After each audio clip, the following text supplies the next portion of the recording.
नमस्कार, ANB news देख रहे हैं आप और मैं हूं आपके साथ हितेंद्र। स्वर्णिम मध्य प्रदेश छत्तीसगढ़ में आप सभी का स्वागत है।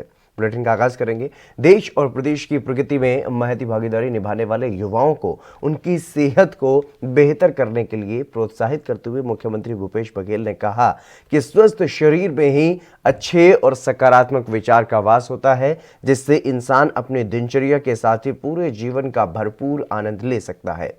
उन्होंने सफल दिनचर्या के लिए प्रतिदिन व्यायाम और योग को महत्वपूर्ण बताया। बघेल ने वनांचल आदिवासी क्षेत्र सुकमा के स्वामी विवेकानंद परिसर में आज फिटनेस सेंटर के अवलोकन के दौरान जिम में खुद कसरत कर युवाओं को प्रेरित किया है। इस अवसर पर उद्योग मंत्री कवासी लखमा, राजस्व मंत्री जयसिंह अग्रवाल, सांसद बस्तर दीपक बैज समेत विधायक मोहन मरकाम भी उपस्थित रहे।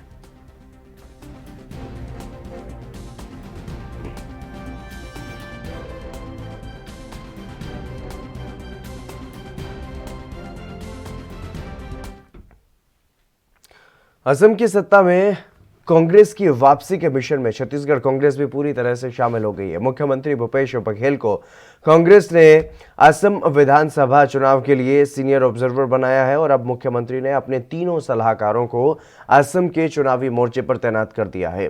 तीनों सलाहकार असम के प्रभारी सचिव और छत्तीसगढ़ के संसदीय सचिव विकास उपाध्याय के साथ बूथ स्तरीय कार्यकर्ताओं को चुनावी प्रबंधन का प्रशिक्षण वहां पर दे रहे हैं और कांग्रेस के राष्ट्रीय सचिव और असम प्रभारी विकास उपाध्याय अपने 2 दर्जन सहयोगियों के साथ असम में जमे हुए हैं। और इस बीच मुख्यमंत्री भूपेश बघेल ने अपने 4 में से 3 सलाहकारों विनोद वर्मा, रुचिर गर्ग और राजेश तिवारी के साथ सुरेंद्र शर्मा और अरुण भद्रा को भी वहां पर भेज दिया है। इन नेताओं ने 29 और 30 जनवरी गुवाहाटी में कांग्रेस कार्यकर्ताओं को 2 दिन का प्रशिक्षण दिया और अब वो बूथ कार्यकर्ताओं को प्रशिक्षण देने ग्रामीण क्षेत्रों की ओर निकले हैं।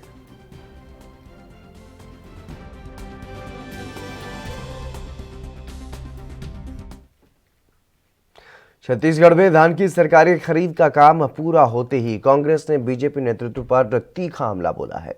प्रदेश कांग्रेस के उपाध्यक्ष गिरीश देवांगन और संचार विभाग के अध्यक्ष शैलेश नितिन त्रिवेदी ने कांग्रेस नेताओं पर धान की खरीदी में बाधा डालने का आरोप लगाया। उन्होंने कहा कि पूर्व मुख्यमंत्री डॉक्टर रमन सिंह, नेता प्रतिपक्ष धर्मलाल कौशिक और प्रदेश बीजेपी के अध्यक्ष विष्णुदेव साय को इसके लिए माफी मांगनी चाहिए। कांग्रेस के प्रदेश मुख्यालय राजीव भवन में प्रेस से चर्चा में दोनों नेताओं ने यह कहा कि इस बार धान की रिकॉर्ड खरीदी हुई है। बीजेपी नेता लगातार बाधा डालते रहे, भ्रम फैलाते रहे, फर्जी बातों को लेकर के किसानों को राज्य सरकार के खिलाफ भड़काया और बीजेपी के नेतृत्व वाली केंद्र सरकार बाधा डालती रही। कांग्रेस नेताओं ने यह कहा कि बीजेपी सरकार ने किसानों से किया कोई भी वादा पूरा नहीं किया और वो कांग्रेस सरकार को भी अपनी तरह ही समझते रहे। लेकिन पहले साल जब 2,500 रुपये प्रति क्विंटल में धान खरीदी सफलतापूर्वक हो गई, तब इनको लगा कि ये सरकार तो वादे पूरे कर रही है। इन्होंने केंद्र सरकार के खाद्य सचिव से पत्र जारी करवाया और कहा गया समर्थन मूल्य से ऊपर 1 रुपया भी दिया तो छत्तीसगढ़ के किसानों के धान से बना चावल एफसीआई के गोदामों में नहीं रखा जाएगा। और वहीं इसके अलावा छत्तीसगढ़ के मुख्यमंत्री भूपेश बघेल ने पूर्व सांसद और प्रखर पत्रकार चंदूलाल चंद्राकार की पुण्यतिथि पर उन्हें नमन किया है। बघेल ने यह कहा है कि दुर्ग जिले के नेपानी गांव में जन्मे चंद्राकार ने लोकसभा में सांसद और महत्वपूर्ण विभागों के मंत्री पद का दायित्व संभालते हुए देश और प्रदेश की अथक सेवा की। और चंद्राकार ने छत्तीसगढ़ राज्य निर्माण सर्वदलीय मंच के अध्यक्ष के रूप में राज्य आंदोलन को नई शक्ति दी। उन्होंने देश में कई ज्वलंत मुद्दों पर आवाज उठाई और निर्भीक पत्रकारिता के लिए अपनी अलग पहचान भी बनाई। मुख्यमंत्री ने यह कहा कि छत्तीसगढ़ में उनकी स्मृति में पत्रकारिता के क्षेत्र में चंदूलाल चंद्राकर फेलोशिप स्थापित किया गया है और जिसमें मूल्य आधारित पत्रकारिता को बढ़ावा मिले। चंद्राकर का प्रभावी व्यक्तित्व, मातृभूमि के लिए सेवा भावना और विचार मूल्य नई पीढ़ी को हमेशा प्रेरित करते रहेंगे।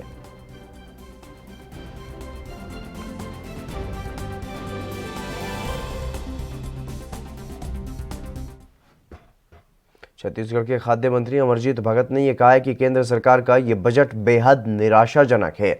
इसमें न मध्यम वर्ग के लिए कुछ है और न ही किसानों के लिए, न ही छात्रों युवाओं के लिए कुछ है। उन्होंने ये कहा कि उन्होंने कोई प्रावधान न किया। इस बजट को ध्यान से देखने से यह पता चलता है कि जो भी प्रावधान किए गए हैं वो निजी कंपनियों को फायदा पहुंचाने वाले हैं, जिसमें प्रमुख क्षेत्रों का विनिवेश है। सरकारी अधोसंरचना का उपयोग अब निजी कंपनियां करेंगी। भगत ने यह कहा कि असम, तमिलनाडु जैसे राज्य में चुनाव होने वाले हैं। इस बजट में उन राज्यों को आगे रखा गया है जहां पर चुनाव होने वाले हैं। इसे देखकर मंत्री भगत बोल पड़े कि ये बजट है कि चुनावी घोषणा पत्र। बता दें कि वित्त मंत्री निर्मला सीतारमण ने असम, तमिलनाडु, केरल, पश्चिम बंगाल में बड़ी सड़क परियोजनाओं की घोषणा की है। इन्हीं राज्यों में इस साल विधानसभा चुनाव भी होने वाले हैं। इस घोषणा को इसी से जोड़कर के देखा जा रहा है कि इसी तरह से वस्त्र उद्योग और जीवन बीमा जैसे महत्वपूर्ण क्षेत्रों में विदेशी निवेश को लेकर के लोगों में नाराजगी दिखाई दे रही है। वस्त्र उद्योग से करोड़ों लोग जुड़े हुए हैं और इस क्षेत्र में विदेशी निवेश से देश के कारीगरों को बहुत नुकसान होने वाला है। इस बारे में मंत्री अमरजीत भगत ने यह भी कहा है कि देश को आत्मनिर्भर बनाने के लिए गांधी जी ने स्वयं चरखा चलाकर देश को आत्मनिर्भर बनने का संदेश दिया था। आज जब देश आत्मनिर्भर हो गया है तो विदेशियों को बुलाकर के देश की अर्थव्यवस्था की कमर तोड़ी जा रही है।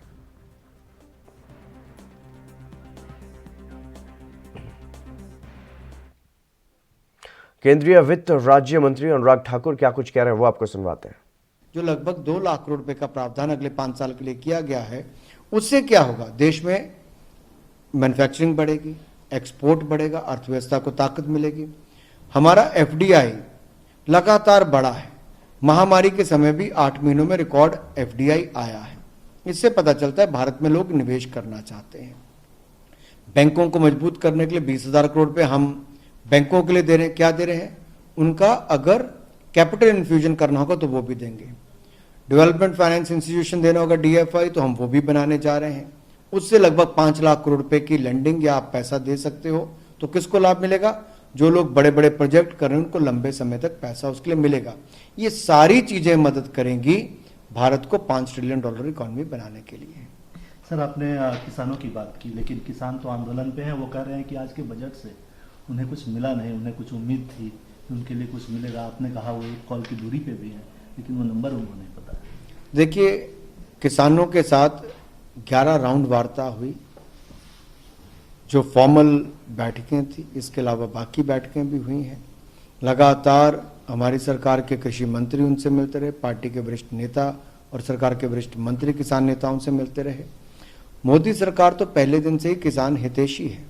इसीलिए हमने, अगर आप देखेंगे तो गेहूं की खरीद 73% ज़्यादा बढ़ी, धान की खरीद 114% ज़्यादा बढ़ी, और उनको जो कांग्रेस के समय 3,75,000 करोड़ रुपया का एमएसपी खरीद हुई, हमने 8 लाख करोड़ रुपये की खरीद की।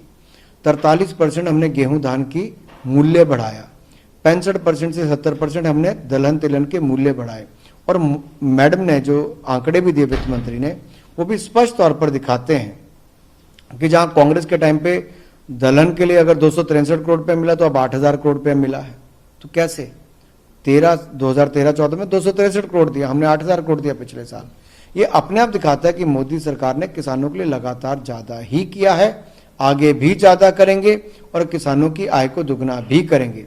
और इसमें भी हम एग्रीकल्चर सेस, जो इंफ्रास्ट्रक्चर सेस लगाने जा रहे हैं, वो किस लिए? उससे किसी के ऊपर बोझ नहीं पड़ेगा, लेकिन किसानों के लिए एक ऐसी राशि खड़ी होगी जिससे उनके लिए आधारभूत ढांचा कृषि के क्षेत्र में बनाकर दिया जा सके। पेट्रोल डीजल में जो बढ़ा है उसकी बात आप कर रहे हैं। पेट्रोल डीजल में भी कुछ नहीं, देखिए, हमने कुछ आइटम्स हैं जिन पे कस्टम्स ड्यूटी पे फर्क डाला है। कहीं पर एक्साइज की बात आती थी तो उसमें पेट्रोलियम प्रोडक्ट्स भी आते हैं, लेकिन 1 रुपया भी पेट्रोल और डीजल के दाम इससे नहीं बढ़ेंगे, क्योंकि इससे किसी भी कंज्यूमर पर कोई 1 रुपये का दबाव भी नहीं पड़ेगा। ये जो किसी ने भ्रम फैलाने का प्रयास किया कि पेट्रोल डीजल के दाम बढ़ेंगे, बिल्कुल भी नहीं बढ़ेंगे। कुल मिलाकर ड्यूटी स्ट्रक्चर उतना ही रहेगा, सेस को मिलाकर भी कम ही हो सकता है, बढ़ेगा नहीं। एम्प्लॉयमेंट जनरेशन को लेकर एक सवाल है सर, लगातार अपोजिशन की तरफ से भी है और लगातार ये सवाल भी उठता रहा है, कई जगह इसको लेकर विरोध भी हो कि एम्प्लॉयमेंट कम है। इस बजट में एक उम्मीद थी कि कुछ ज्यादा हुआ, क्या कहीं कोई रास्ता है इस बजट में इससे एम्प्लॉयमेंट जनरेशन। देखिए, जब कृषि पर इतना पैसा खर्च होगा, प्रोडक्शन लिंक इंसेंटिव स्कीम्स के माध्यम से इतना पैसा खर्च होगा, और जब आधारभूत ढांचे पर इतना निवेश होगा और आपका खर्चा पहले से ज़्यादा बढ़ेगा तो रोजगार तो बढ़ेगा ही। और जब सरकार कुछ भी खर्च करती है, जितना भी खर्च करती है, उसका 2.5 टाइम्स मल्टीप्लायर इफेक्ट होता है, इनका 2.5 गुना ज़्यादा उसका आपको मल्टीप्लायर इफेक्ट जमीन पर देखने को मिलेगा। अगर सरकार अपना निवेश बढ़ा रही है तो इसका मतलब उसके कई गुना ज़्यादा खर्चा जब होगा तो उतनी ही संभावनाएं और रोजगार की बढ़ेंगी। जैसे टेक्सटाइल के 7 पार्क बनेंगे, अब टेक्सटाइल के जब 7 पार्क बनेंगे और बड़े बड़े बनेंगे, बड़ी बड़ी कंपनीज उसमें आएंगे तो रोजगार ज़्यादा मिलेगा, कम नहीं होगा। चलिए खबरों में आगे बढ़ेंगे। पूर्व मंत्री और कांग्रेस नेता जीतू पटवारी ने बजट को लेकर के बीजेपी पर हमला बोला है। उन्होंने कहा है कि बीजेपी किसानों के हक में कुछ नहीं कर रही है, बजट के नाम पर किसानों को मीठी गोली दी जा रही है। बता दें कि केंद्रीय वित्त मंत्री निर्मला सीतारमण ने देश का आम बजट पेश किया है और इस दौरान आयकर स्लैब में कोई बदलाव नहीं किया गया।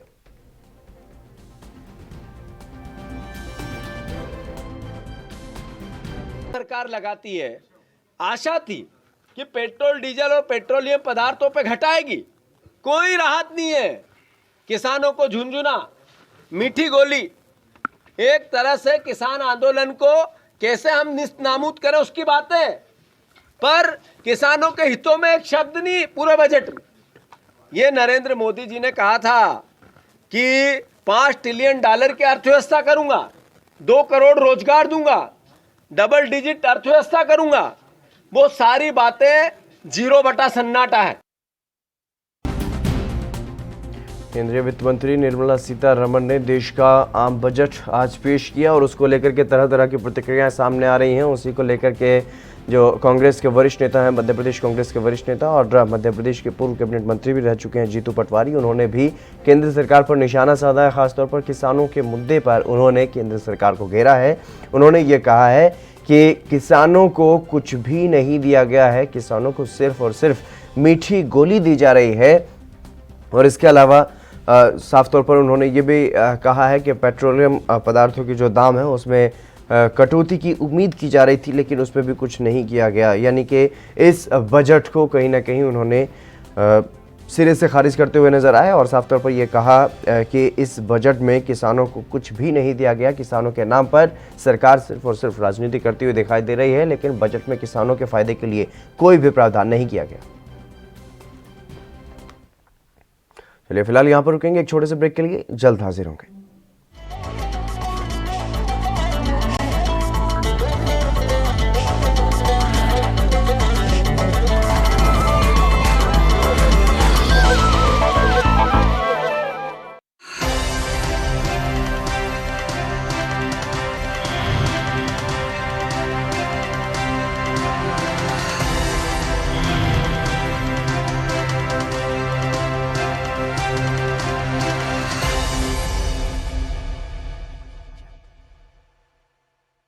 क्या आप दुबले पतले कमजोर हैं, आपकी सेहत नहीं बनती, भूख कम लगती है, वजन नहीं बढ़ता? दरअसल मेन बात खाना पीना खाना नहीं है, मेन बात है खाया पिया लगना। और अगर खाया पिया लगेगा ही नहीं तो सेहत बनेगी कैसे? इसलिए हमारी संस्था सन्यासी आयुर्वेदा ने एक ऐसी दवा बनाई है जो कि आपके पाचन तंत्र को, आपके लीवर सिस्टम को ठीक करने का काम करती है, ताकि आप जो भी खाएं उसका पूरे का पूरा निचोड़ आपके शरीर को लगे, आपकी भूख बढ़े, खाया पिया सही से लगे, नया खून बने, हड्डियों में जान आए, वजन बढ़े, ताकत बढ़े, चेहरे पर नूर आए और आप मोटे तगड़े खूबसूरत पर्सनैलिटी के मालिक बन जाएं। यह दवा पूरी तरह से आयुर्वेदिक होती है। इसका शरीर पर कोई भी साइड इफेक्ट, कोई भी नुकसान या दुष्प्रभाव नहीं होता। लड़के लड़कियां दोनों इसका इस्तेमाल कर सकते हैं और पहले 15 दिन के अंदर ही आपको इसका असर महसूस हो जाएगा। सिर्फ 650 रुपए की पूरे 1 महीने की दवा होती है और आप इसे घर बैठे 01145454545 पर फोन करके दवा मंगवा सकते हैं।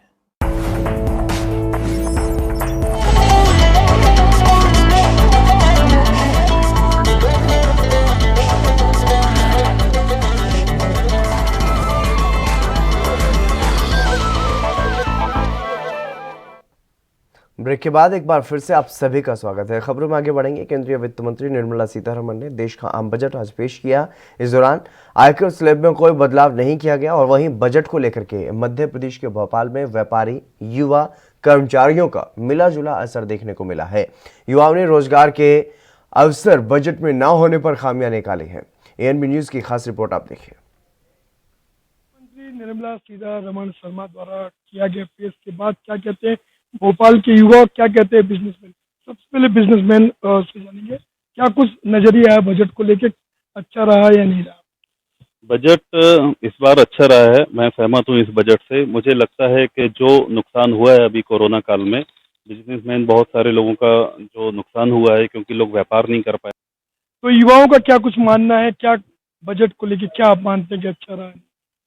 अच्छा तो नहीं कह सकते, सहमत हैं, लेकिन और अच्छा हो सकता था क्योंकि युवाओं की बात जब आती है तो शिक्षा नीति 2020 अभी कुछ महीने पहले बताया गया था, तो उसमें कुछ और लाभ उनको देने चाहिए थे। उन्होंने बोला है खैर कि 100 सैनिक स्कूल खोले जाएंगे, एनजीओ के साथ मिलकर प्राइवेट स्कूल खोले जाएंगे, लेकिन और कुछ अच्छा हो सकता था क्योंकि नई शिक्षा नीति के लिए इन्होंने बताया था, उसमें और कुछ लाभ दे सकते थे, लेकिन उतना अच्छा नहीं हो पाया।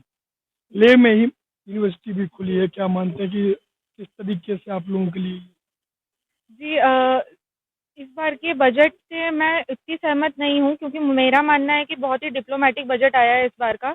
इंफ्रास्ट्रक्चर, हेल्थ केयर सेक्टर सब पे ध्यान दिया गया है, लेकिन शिक्षा के विभाग पे उतना ज़्यादा ध्यान नहीं दिया गया है, जहाँ पे और सारी नीतियाँ लागू की जानी चाहिए थी। अलग अलग क्षेत्र में और बढ़ावा मिलना चाहिए था और एम्प्लॉयमेंट आना चाहिए था, उस बारे में किसी बारे में चर्चा भी नहीं की गई है। तो मेरा मानना ये है कि ये सब चीज़ें जो बहुत इम्पोर्टेंट है, इन सब का खास ध्यान देना चाहिए। और सेल फोन, जो जैसे हम आजकल टेक्नोलॉजी में इतना आगे बढ़ गए हैं, तो जो चीज़ों का कॉस्ट रिडक्शन होना चाहिए था उसका कॉस्ट बढ़ा दिया गया है। सेल फोन का प्राइस अब बढ़ जाएगा, तो ये एक बहुत ही बड़ा ड्रॉबैक है इस रिपोर्ट का।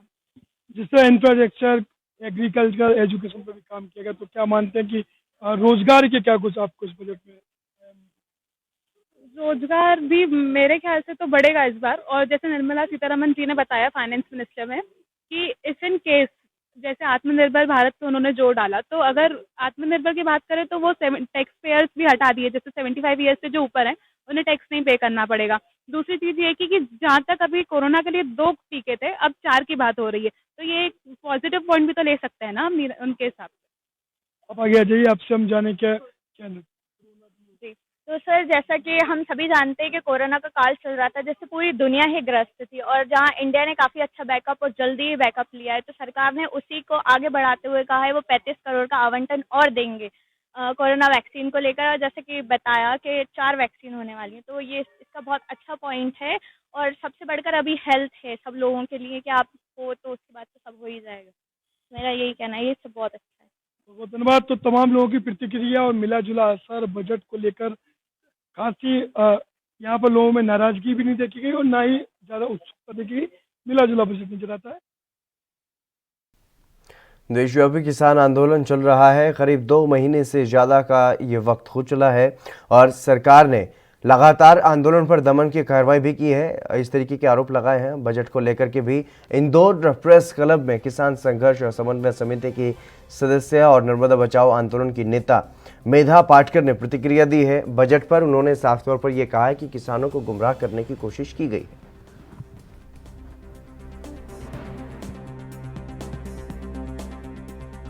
कि इस बजट ने फिर से पिछले साल तक जो साबित हुआ था, किसान और किसानी को कम महत्व दिया है।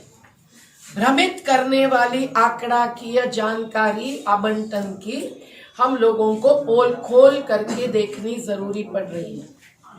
इन्होंने अभी भी विनिवेश पर ज्यादा ध्यान दिया है और निजी पूंजी निवेश पर, जो बैंकों के द्वारा हो या अन्य किसी भी प्रकार से, अधिक ध्यान दिया है।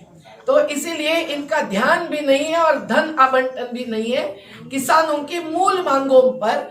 जो मांग हमने मंदसौर के हत्याकांड के बाद शुरू हुए संघर्ष के द्वारा 2 विधेयकों के रूप में लोकसभा और राज्यसभा में पेश कर चुके हैं, इस पर कोई किसानी संसद सत्र अभी तक नहीं हुआ है। वो दोनों मुद्दे हैं संपूर्ण कर्ज मुक्ति और हर प्राकृतिक उपज का सही दाम। संपूर्ण कर्ज मुक्ति दे रहे हैं नीरव मोदी और विजय मल्ल्या जैसे मुट्ठी भर अपराधी कंपनियों को लॉकडाउन में 68,000 करोड़ तक।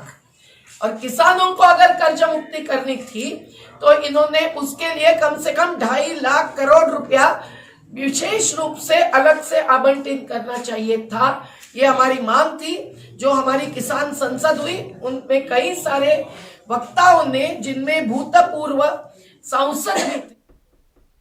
गणेश तिवारी हमारे संवाददाता इस खबर पर अधिक जानकारी के साथ हमारे साथ जुड़ गए हैं। गणेश, क्या कुछ जानकारी है इस पूरे मामले के बारे में? अगर बात की जाए तो किसान संघर्ष समन्वय समिति की सदस्य मेधा इंदौर पहुंची। उन्होंने आरोप लगाया जो बजट में देखने को मिला, किसानों के लिए जो प्रावधान बजट में किए गए केंद्र सरकार की तरफ से, उन पर उन्होंने सवाल उठाए। निश्चित तौर पर देखिए हितेंद्र, आज जो मेघा पाटकर हैं किसान समन्वय समिति की वर्किंग ग्रुप की सदस्य भी हैं और नर्मदा बचाओ आंदोलन की मुख्य रूप से नेता भी रही है। आज वो अपने इंदौर दौरे पर आई थी, जहां पर उन्होंने इंदौर प्रेस क्लब में एक प्रेस वार्ता की और इस दरमियान उन्होंने आज चूंकि देखिए देश का बजट भी देश का प्रस्तुत किया गया है और बजट को लेकर भी उन्होंने मोदी सरकार को आड़े हाथे लिया। उन्होंने साफ तौर पर कहना था कि जो एक किसान आंदोलन का करीब 2 महीने से 26 नवंबर से लगातार किसान आंदोलन चल रहा था, वहां पर सरकार ने कई दमन तरह की कार्रवाइयां भी की हैं, किसानों के ऊपर लाठियां भी बरसाई है। इसी को लेकर आज उन्होंने प्रेस वार्ता की, जहां उन्होंने मोदी सरकार के प्राइवेटाइजेशन किए जाने का उन्होंने लगातार विरोध किया। साथ ही उनका साफ तौर पर कहना था कि जो एक उम्मीद लगाई जा रही थी कि किसानों के हित में कई ऐसी योजनाएं दी जाएंगी और उनका मूल्य निश्चित किया जाएगा, लेकिन वो चीजें नहीं की गई हैं। और जो लगातार जो किसान थे, अन्नदाता थे, वो करीब 2 महीने से जिस चीज के लिए वो आंदोलन कर रहे थे, जिस मुहिम के लिए, जिस अपने आप को जो उनका अन्नदाता है, जिस चीज के लिए वो लगातार मेहनत करते हुए एक लगातार आंदोलन कर रहे थे 2 महीने से, और वो चाह रहे थे कि एमएसपी सरकार कुछ ऐसे रेट तय करेगी जिससे किसानों का हित होगा और भला होगा, लेकिन वह सरकार ने नहीं किया है। और पूरी की पूरी तरह से जो ये बजट आया है वो कहीं ना कहीं प्राइवेटाइजेशन और जो बड़े उद्योगपति हैं उनको कहीं ना कहीं फायदा देने वाला है। जी गणेश, तमाम जानकारी देने के लिए बहुत शुक्रिया आपका। तो मेधा पाटकर इंदौर पहुंचे और उन्होंने बजट को लेकर के जो किसानों के लिए बजट में प्रावधान किया गया उस पर सवाल उठाए हैं और केंद्र सरकार पर गंभीर आरोप लगाए। चलिए बढ़ेंगे अगली खबर की तरफ। मध्य प्रदेश के रीवा में अपराधी बेखौफ होकर अपराधों को अंजाम दे रहे हैं और वहीं रीवा पुलिस फ्लैग मार्च निकाल करके रोड पर फोटो खिंचाने का काम कर रही है। बीती रात 12 बजे के आसपास रीवा में एक बड़ी घटना को अपराधियों ने अंजाम दिया और आपको बता दें कि रीवा के समान थाना से चंद कदम दूरी पर ही गाड़ी में टक्कर लगने के विवाद से नया बस स्टैंड के पास सफारी सवार युवक ने मोटरसाइकिल सवार के ऊपर गोली चला दी और उसकी जान ले ली। यह घटना बीती रात 12 बजे की बताई जा रही है और क्षेत्र में उस समय सनसनी फैल गई जब 2 पक्षों के बीच में हो रही मारपीट के दौरान एक युवक ने गोली चला दी और लगातार 3 फायर हुए, जिससे आसपास के इलाकों में अफरा तफरी मच गई। एक युवक को गोली लगी जिसकी मौके पर ही मौत भी हो गई। वही घटना की जानकारी पुलिस को हुई तो मौके पर एएसपी के साथ अन्य पुलिस बल भी वहां पर पहुंचा और घटनास्थल पर पुलिस को कुछ जरूरी सुराग जरूर मिले हैं, जिसके आधार पर बदमाशों तक पहुंचने का प्रयास किया जा रहा है और मृतक के साथियों ने थाने में जाकर के एफआईआर दर्ज करवाई। फिलहाल पुलिस हमलावरों की तलाश कर रही है।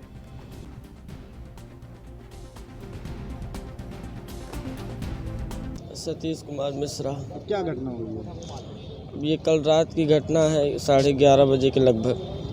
11 बजे हमको यहाँ से फ़ोन आया तो हम यहाँ आए तो देखे तो गोली लगी थी उनके सीने के पास और कमर के पास 2, और बाकी अब इसके बाद जो हो अभी पंचनामे में भी लेट हो रहा है ना। किनको गोली लगी, क्या नाम है? हमारे बड़े भाई हैं दीपक मिश्रा जी।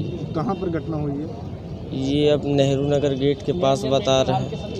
घर से किसके साथ निकले थे, कुछ बताकर निकले? घर दोस्तों के साथ निकले थे, बर्थडे पार्टी की कुछ ऐसी वो थी और हमें लगता है कि उनको सोची। चलिए इस बुलेटिन में बस इतना ही। आप बने रहिए एएनबी न्यूज़ के साथ।